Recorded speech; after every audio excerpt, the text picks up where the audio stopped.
Bonjour à tous et à toutes, j'espère que vous allez bien. Aujourd'hui on va faire une revue liquide encore, enfin un concentré, un arôme comme vous voulez. Hein, on est encore sur du Full Moon, là ça va être le Full Milk Blue, voilà. Vous avez dû connaître la version Full Moon Blue, c'était avec la version des glaçons. Ils ont fait une autre version sans les glaçons, ça je la ferai plus tard. Et là du coup on redécouvre la même recette mais avec du lait, sans les chewing-gums et sans les glaçons. Donc on va avoir la pêche, la banane et le lait du coup.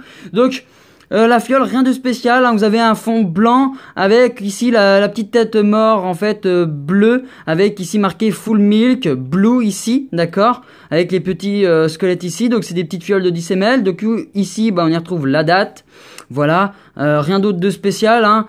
Donc le liquide il est couleur un peu je l'ai ici, voilà, donc il est de cette couleur là, hein, parce qu'il faut savoir que la collection des Full Moon, ils ont été réputés en fait pour la couleur du liquide, mais ça j'en reparlerai dans une prochaine vidéo parce que voilà, d'accord. Donc on va passer au test, hein. Voilà, ici c'était comme ceci, avec ici il y avait la petite pipette. Faut savoir que c'est un arôme, donc on le mélange avec une base et de la nicotine, voilà.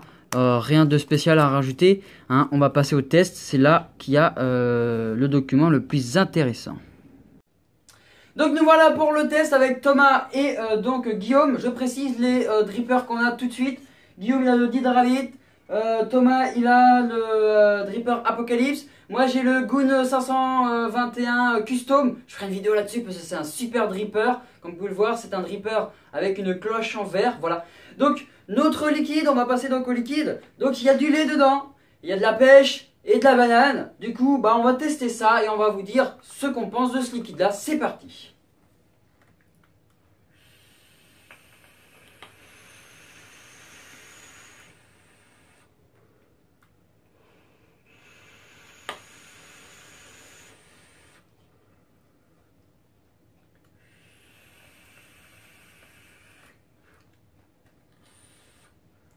Donc qui veut commencer entre les deux?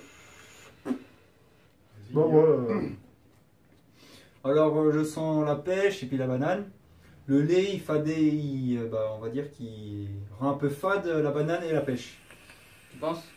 Mais on sent, c'est assez dire, la pêche on la sent pas beaucoup, mais la banane on la sent assez. Ouais, prends ça. Ouais. Et le lait aussi, on sent bien le lait et puis la banane. Thomas, j'ai exactement pareil que Guillaume. Ouais. On sent plus la banane et le lait que la pêche. Ouais. Moi personnellement, j'ai pas le goût de pêche. Hein. T'as pas le goût de pêche? Non.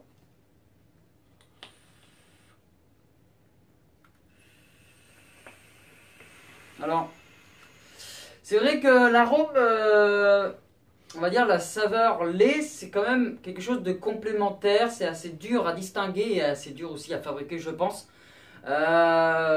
Après, l'arôme, comment dire, lait, ça fait longtemps que les usines, tout ça, ils fabriquent du concentré en arôme du lait. Mais c'est vrai que on distingue beaucoup plus la banane que la pêche. En fait, si je vais faire comme d'habitude pour que vous ayez une bonne horde d'idées sur ce liquide-là, enfin sur ce dye. En fait, sur mon chemin de vapeur, je vais avoir en premier temps en fait une bonne banane que vous épluchez, hein. Voilà la petite banane, toc. Il n'y a pas le singe derrière en train d'agrénoter. La petite banane avec en fait une petite vague en fait de lait. Et en fait la pêche, on va dire que vous la coupez en plusieurs morceaux et vous prenez juste un petit cube de pêche que vous mettez à la fin. Pour moi c'est comme ça que je mettrai ce liquide là. Je sais que c'est bizarre comment que j'explique la sensation, comment que j'exprime les saveurs d'un liquide. Mais en fait c'est comme ça qu'on y voit plus clair. En fait là on y voit une banane entière qui est mûre et sucrée. Parce que moi du coup je l'ai sucrée. Et donc après je vais avoir un lait assez frais mais qui le rend un peu fade, on va dire, parce que la pêche, pas la pêche mais la banane va être un peu sucrée, mais le lait va rester un peu fade. Et la pêche, bah, on la sent vraiment à la fin, c'est en profondeur de l'arôme du coup. Elle est absente, on va dire, ça dépend des lattes qu'on va tirer. Mais ouais, c'est vrai qu'on va sentir beaucoup plus la banane avec le lait. Hein, c'est comme si vous faisiez un milkshake de lait et de banane. Toi, Guillaume, tu le sens plus sucré ou plus fade? Fade. Je le Très sens fade, tu sens c'est- pas du tout la banane qui te donne un petit goût La sucré. banane, non, c'est plus. la fade. Ouais, bah en fait, la pêche, je la sens pas beaucoup, mais la banane, oui, légèrement, mais fade. D'accord, et Je toi, crois que c'est Thomas? le lait qui. Très légèrement sucré. Et Ouais, vraiment très légèrement. Très légèrement. D'accord.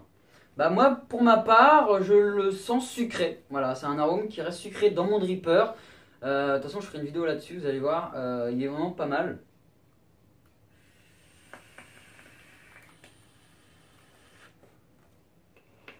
Alors toi, Guillaume, est-ce que tu serais prêt à vaper ça tous les jours ou combien Pendant une journée, oui, ça irait, mais pas pendant une semaine, pas tous les jours. D'accord, Je et trouve toi, ça trop Thomas? fade. Oula, entre deux liquides, je dirais. Entre deux liquides? Ouais. Ouais, d'accord, de temps en temps. Moi, je pourrais vaper ça une journée sur deux, ça dépend. J'aime bien. Franchement, ouais, je pense que c'est un petit liquide sympathique. Par exemple, là, je vais être dèche de mon Red Aster, donc peut-être que je me vengerai sur ce liquide-là en attendant.